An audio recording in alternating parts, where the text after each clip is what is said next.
भी अध्यादेश देगी, तो इसके बारे में आपकी क्या राय है?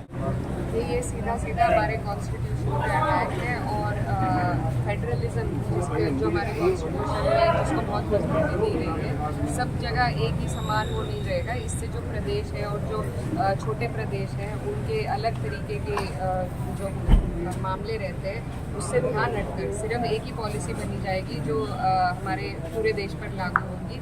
हालांकि हर क्षेत्र में जितने भी हमारे छोटे राज्य हैं उनकी अलग अलग समस्याएं हैं, अलग अलग उनके कस्टम्स हैं, रीति रिवाज हैं, उस हिसाब से राजनीति। लेकिन 1967 और 70 से पहले तो वन इलेक्शन वन नेशन था, तो जब कोई दिक्कत नहीं थी। इसमें दिक्कत क्या है कि अगर बीजेपी खर्च बचाना चाह रही है एक साथ इलेक्शन करा के, तो दिक्कत कहाँ पे? दिक्कत नहीं है, लेकिन ये जो मामला है इससे हमारे फेडरल स्ट्रक्चर पे, हमारे देश का जो फेडरल स्ट्रक्चर है उसको कमजोरी मिलेगी और उसके हम बिल्कुल हक। लेकिन मैम 1970 से पहले क्या कमजोर था फेडरल सिस्टम? तो उसको सुधारा गया क्योंकि तब तक हमारा जो देश था वो नया आज़ाद हुआ था, नया बना था, एक्सपेरिमेंट्स चल रहे थे।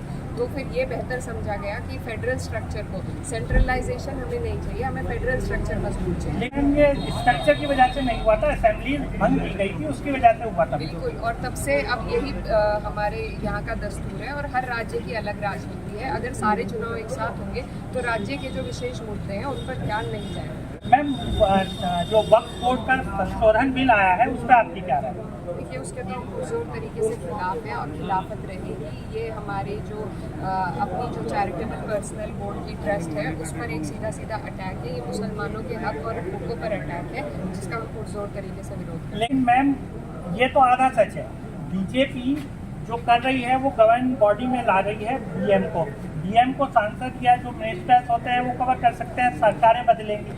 अभी जो सच्चाई है वो ये है कि वक्फ बोर्ड की ज़मीनें खुद करी जा रही हैं, चाहे वो लीज के नाम पे हो, चाहे मज़ारों के नाम पे हो। तो अगर वो उसको सेंट्रलाइज कर उसको गवर्नमेंट के अंडर में लाकर अच्छा काम कर रही है, तो उसमें आपको क्या दिक्कत हो रही है या आपकी पार्टी को क्या? नहीं, मेरी सिर्फ पार्टी को नहीं, पूरे विपक्ष को और देश के पूरे मुसलमानों को इससे दिक्कत है। शायद आपको भी होनी चाहिए तो बेहतर होगा। नहीं मैम, हमारा कोई साइड नहीं है। नहीं, आपका होना चाहिए। पॉलिटिक्स तो पर्सनल होती ही है, आपका भी होना चाहिए। और मुझे पर्सनली इसमें कोई दिक्कत नहीं है, लेकिन ये हमारे मज़हब के लिए जो वक्फ की गई थी ज़मीनें उनके साथ खिलवाड़ होने का प्रयास है जिसके हम खिलाफ हैं।